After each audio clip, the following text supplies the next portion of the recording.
नमस्कार, मैं डॉक्टर अनुभव शुक्ला, आयुर्वेदाचार्य। आज हम जिस विषय पर बात करने वाले हैं वो विषय बहुत इम्पोर्टेंट है, जो कि सामान्यतः 1-2 दशक पहले तक नहीं देखा जाता था। वो एक बीमारी भी बोल सकते हैं, डेफिशिएंसी बोल सकते हैं। विटामिन B12 और कैल्शियम। साधारणतः लोग कभी भी डायरेक्ट ये जांच कराने जाते नहीं हैं। जब कभी भी डॉक्टर सलाह देते हैं कि आपको हेल्थ चेकअप कराना है या फुल पैनल कराना है जांच ब्लड टेस्ट का, तो ये 2 जांचें हो जाती हैं उसके अंदर में। तो ये विटामिन B12 और कैल्शियम D3 ये सब में कम आ रहे हैं। ये इसका कारण क्या है? क्योंकि ये कारण तो इसके बहुत सारे हैं, तो उसमें से मैं कुछ मेन कारण बताऊंगा जिसकी वजह से ना हो रहा है। एक तो आपका जो है न्यूट्रिशन की चीज़ें ना खाना, डेयरी प्रोडक्ट यूज़ ना करना, कैल्शियम के लिए धूप का सेवन नहीं करना, कोई हेल्दी चीज़ ना लेना, फास्ट फूड का ज़्यादा चलन हो जाना। क्योंकि हम जो फास्ट फूड खाते हैं उस फूड के अंदर में ना तो कोई न्यूट्रिशन होता है, ना कोई मिनरल्स होते हैं और गरिष्ठ होती है। गरिष्ठ चीज़ें जो पेट के अंदर पड़ी रहती हैं वो एक तरह का अपच बनाते हैं, विष बनाते हैं, वो परेशानी पैदा कर देते हैं। यानी कि उससे मिलेगा कुछ नहीं, परेशानी आपको ज़्यादा करेगी। और विटामिन D3 जो कि बहुत आवश्यक है शरीर के कैल्शियम के एब्जॉर्प्शन के लिए। अगर आप कैल्शियम लेते रहेंगे, विटामिन D3 नहीं पहुंचेगा तो भी वो वेस्टेज है। और जब नहीं पहुंचेगा, शरीर के अंदर एक प्रक्रिया और होती है, वो बोन के अंदर से सब चीज़ उसमें से न्यूट्रिशन चाहिए होगा वो ले लेगी। अगर ऊपर से भेजते रहेंगे तो उसके अंदर बैलेंस बना रहेगा उसका। नहीं भेजेंगे तो बॉडी अपने आप ही उसको कवर करेगी, लेकिन उस कवर करने के दौरान में आपके शरीर के अंदर में वीकनेस आनी शुरू हो जाएगी। इनके सामान्यतः जो लक्षण होते हैं, शरीर में थकावट, कमजोरी, सीढ़ी चढ़ते समय एकदम जल्दी थकावट, या थोड़ा सा काम करने के बाद भी आपको बहुत ज़्यादा ऐसा लगे कि मैंने बहुत देर काम किया है, ये लक्षण होते हैं। लंबे समय तक हाथ पैरों में झंझनाहट, सुन्नपन, ये सब होना शुरू हो जाता है। इवन जब प्रेगनेंसी होती है तो उस समय भी, जब बच्चा गर्भ में रहता है, उस समय B12 की बहुत आवश्यकता होती है। इसलिए पहले आपने सुना होता कि खूब दूध, घी, घी वगैरह, ये घी खिलाया जाता था उस समय। इसके अंदर में भरपूर मात्रा में होती हैं ये चीज़ें। ये जो विटामिन B12 है, ये शरीर के अंदर तक लंबे समय तक स्टोर नहीं रह सकता है। इसको हमें समय समय पर लेना पड़ता है। अब वो या तो हम डाइट के रूप में इसको लें या फिर हम इसको न्यूट्रिशन के रूप में लें। तो ये ऐसी चीज़ है कि इसका सबसे बड़ा रोल DNA बनाने में भी हेल्प करता है। RBC जो रेड ब्लड सेल्स होते हैं उनके प्रोडक्शन में भी इसका बहुत बड़ा रोल होता है।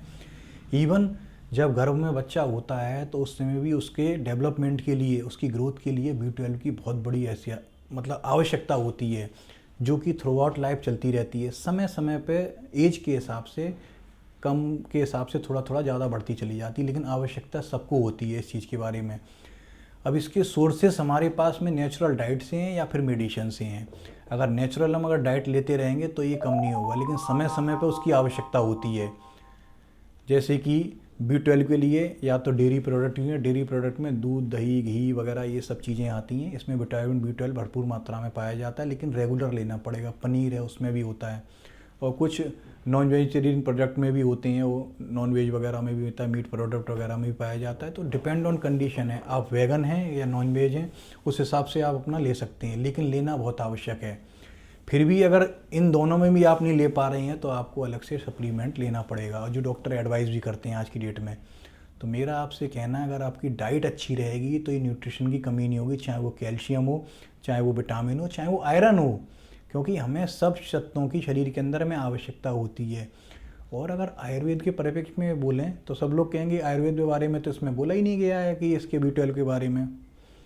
आयुर्वेद में टोटल ओवरऑल हेल्थ के बारे में बोला गया है।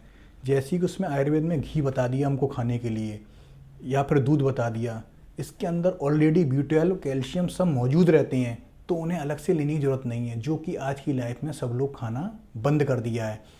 जब वो चीज़ पहुंचेगी नहीं और गरिष्ठ चीज़ें पहुंचेंगी तो परेशानी पैदा करेगी। इवन एक बहुत बड़ा कारण और है जो कि B12 की कमी को करता है, जो कि आप लोगों की गलतियों के वजह से ही होता है, जिसको बोलते हैं सेल्फ मेडिकेशन।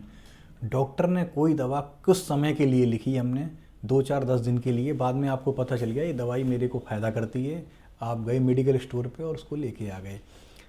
हर दवा का इफ़ेक्ट होता है, तो लेकिन उससे 10 गुना ज़्यादा उसके साइड इफ़ेक्ट होते हैं। अगर आप सही समय तक लेते रहेंगे तो दवाई अच्छी काम करेगी, और उसके ओवर आपने ले लिया तो आपको परेशानी पैदा करेगी। जैसे उदाहरण के लिए आपको एसिडिटी होती है, आपने एक बहुत फेमस चीज़ सुनी होगी एसिडिटी की दवाई पेंटोपाजोल। या फिर उस ग्रुप के कोई भी पीपीआई होती हैं, प्रोटॉन पंप इनहिबिटर, रेविप्राजोल, लेंसप्राजोल, ओमेप्राजोल, ये इसी ग्रुप की दवाइयाँ एसिड में बहुत अच्छा काम करती हैं। ये एसिड को न्यूट्रलाइज करती हैं। लेकिन डॉक्टर भी एक समय तक लिखते हैं इनको। अगर आप लंबे समय तक को लेना शुरू कर देंगे तो भी B12 की कमी होती है आपके अंदर में।